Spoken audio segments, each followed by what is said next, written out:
Primeiramente, se você for a Bolsonaro, inscreva-se aqui no canal. A coisa mais importante que você fará hoje, se você não é inscrito, é se inscrever no canal. Porque você se inscrevendo, o YouTube mostra esse vídeo para mais gente, e quanto mais gente tiver acesso, mais gente terá acesso à verdade. E aqui a gente quebra no meio as mentiras desse desgoverno assassino. Um segundinho, inscreva-se. Agora vamos falar sobre possível roubo de dinheiro público. Eu tenho que dizer a palavra possível. Por quê? Porque senão eles me processam, é eu que tenho que pagar para os bandidos. Mas ó, a coisa tá difícil, vai ser muito difícil de explicar isso. A Secretaria da Cultura, que é do secretário, não tem mais Ministério da Cultura, virou secretaria, né, foi rebaixado, e o secretário é o Mário Frias. Mário Frias, ele também tá cotado para ser vice do Bolsonaro, tem muita gente cotada para ser vice do Bolsonaro na campanha dele. Ele é o secretário da Cultura, e aí, ele contratou, sem licitação, uma empresa por 3.800.000 para fazer um serviço, só que o serviço não foi prestado. E o serviço deveria ter sido feito no Rio de Janeiro. Porém, a empresa está na Paraíba. E a empresa não tem funcionários. O pior, a empresa também não tem sede. A sede da empresa é uma caixa postal que fica dentro de um escritório virtual. Você deve estar pensando, mas Thiago, que loucura isso! O serviço é para ser feito no Rio de Janeiro, foi contratado sem licitação, e a empresa da Paraíba, a empresa não tem nem funcionário, como é que vão fazer o serviço no Rio? Exatamente, 3.800.000. Eu vou explicar tudo isso agora, olha só. Primeiro, tem um órgão público chamado CTAV, que é o Centro Técnico Audiovisual, CTAV, o V é pequenininho.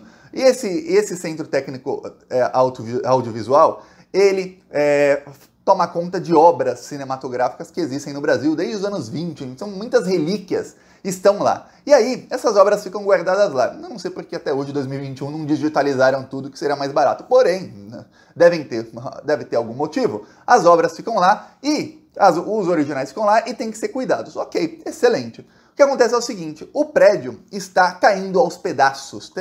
Tem telha que não está mais grudada, ou seja, pode cair a qualquer momento parte do telhado.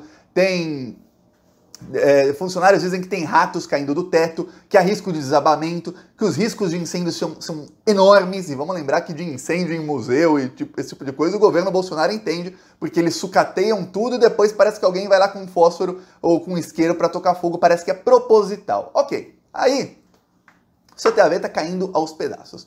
Ok, então o não ministro, mas secretário Mário Frias resolveu contratar uma empresa para fazer uma obra ali no local para deixar tudo tinindo, para que essas relíquias do cinema brasileiro fiquem em boas condições, fiquem bem guardadas. Porém, o serviço não foi feito. Em vez de ele abrir uma licitação, e eu vou explicar aqui rapidamente por que se deve fazer licitações. Licitação é o seguinte, imagina, o governo chega e fala, olha, tem aqui um prédio, está caindo aos pedaços, a gente precisa reformar esse prédio, precisa desratizar o prédio, detetizar, o que quer que seja, a gente também precisa fazer reparo no telhado, reparo aqui, precisa de um ar-condicionado, de pelo menos uma climatização de qualidade para que essas obras fiquem na temperatura certa, porque elas podem estragar, tudo mais. Precisa também fazer, talvez, não sei se precisa ou não, mas aí poderia ser outra empresa, fazer ali uma verificação se essas obras estão bem conservadas ou não, tudo bem, ok. Aí o governo diz isso,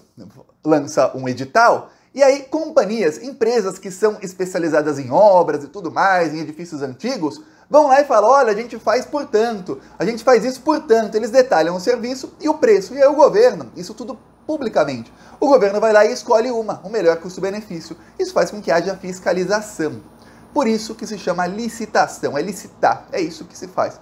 Porém, em vez de fazer uma licitação, não, o senhor Mário Frias, ele resolveu contratar sem licitação quer dizer, não vou fazer nada disso, eu vou escolher a empresa que eu quero. E aí, qual ele escolheu? Ele escolheu uma empresa da Paraíba, para fazer obra no Rio de Janeiro. Aí foram atrás, pagaram 3.800.000 para essa empresa na Paraíba. A dona dessa empresa, ela é uma pessoa pobre.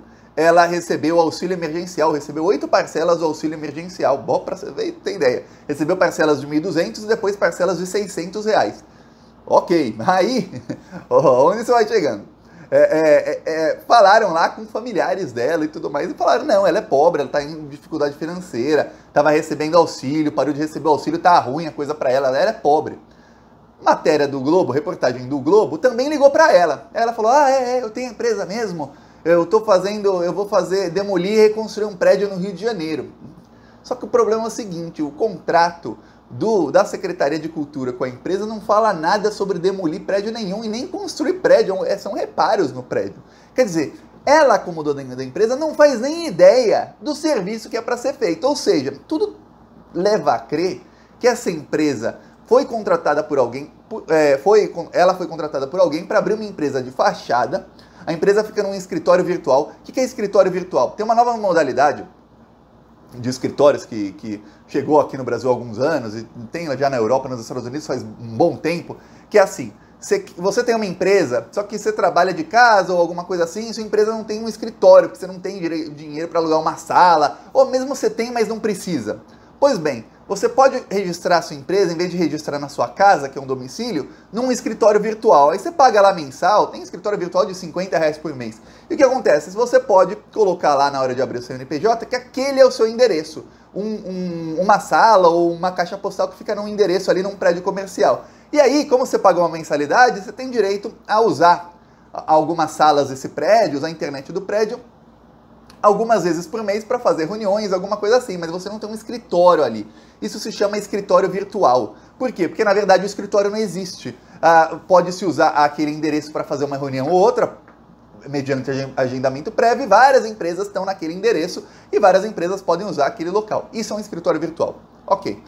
Então a empresa está no escritório virtual, só que a empresa não tem funcionários. Então uma empresa no escritório virtual, quer dizer, não tem nem sede própria, que fica na Paraíba, vai fazer uma obra no Rio de Janeiro. Estranho, né? Aí a reportagem do Globo ligou pro escritório virtual, pro local lá. Perguntaram, olha, a senhora Daiane e tal, depois mostraram pro WhatsApp foto e tudo mais, a senhora Daiane, ela aparece aí? E o pessoal do escritório falou, não, nunca vimos essa pessoa, o pessoal dessa empresa nunca agendou sala nenhuma para reunião nem nada. Porém, a dona da empresa, que é uma pessoa pobre, ela falou, não, a gente faz reuniões sim lá. Mentiu para a reportagem sobre o serviço e mentiu dizendo que usa o escritório que não usa. Talvez ela nem saiba onde fique. Pois bem, a secretaria, até agora não entrou na minha cabeça que não é Ministério da Cultura, que não existe. Pois bem, a Secretaria da Cultura pagou 3.800.000 e essa empresa também jamais tinha prestado serviços ao governo federal. Quer dizer, tem todos os indícios de que que a empresa de fachada já está claríssimo, né?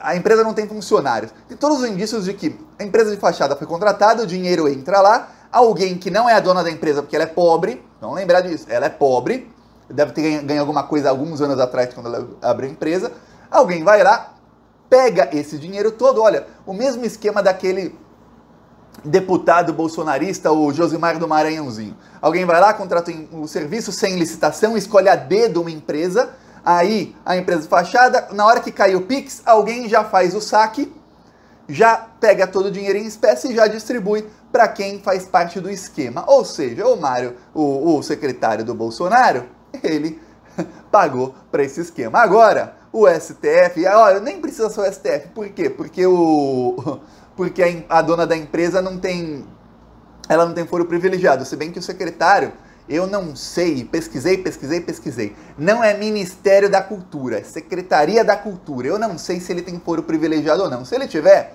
o STF vai ter que abrir uma investigação e aí os parlamentares, espero que os parlamentares da esquerda estejam assistindo aqui algum, entra com uma notícia-crime no STF para que isso seja investigado. Se não tiver, entra com uma notícia-crime no Ministério Público para que o Ministério Público investigue isso. Aí é um juiz de primeira instância, fica até mais fácil para que sejam presos, porque, olha, é só quebrar os sigilos da empresa e ver, entrou 3.800.000, para onde foi esse dinheiro? Porque a obra não foi feita. O prédio continua caindo aos pedaços, continua com ratos caindo do teto, continua com risco de incêndio, com risco de vazamento de água. Se dá um toró lá, tem uma grande chance de cair tudo ou de ter vazamento. E essas obras que estão lá, obras cinematográficas de mais de 100 anos atrás, algumas, estarão em risco. E veja bem, o governo Bolsonaro não digitalizou nada, só para que você tenha ideia. Porque se está digitalizado, aí o original foi destruído, é uma tragédia, mas você tem cópia. Se não tem nem cópia, aí é um problemão.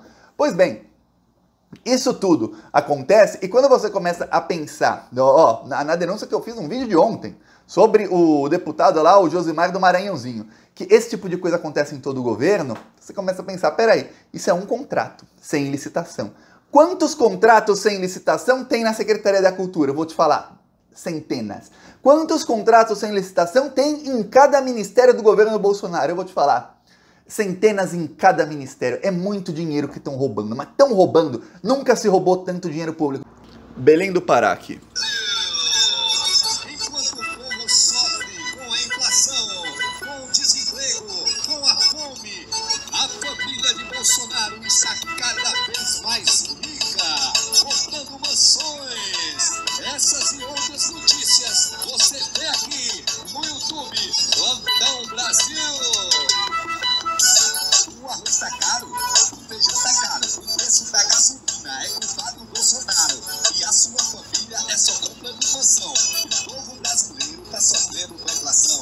Ele é mentiroso, só enganou o povo, mas o povo não é bobo. Não vai cair de novo. Bolsonaro não, Bolsonaro não. Ele é o culpado dessa inflação. Bolsonaro não, Bolsonaro não. Ele é o culpado dessa inflação. Bolsonaro não, Bolsonaro não. Ele é o culpado dessa inflação. Bolsonaro não, Bolsonaro não. Ele é o culpado dessa inflação.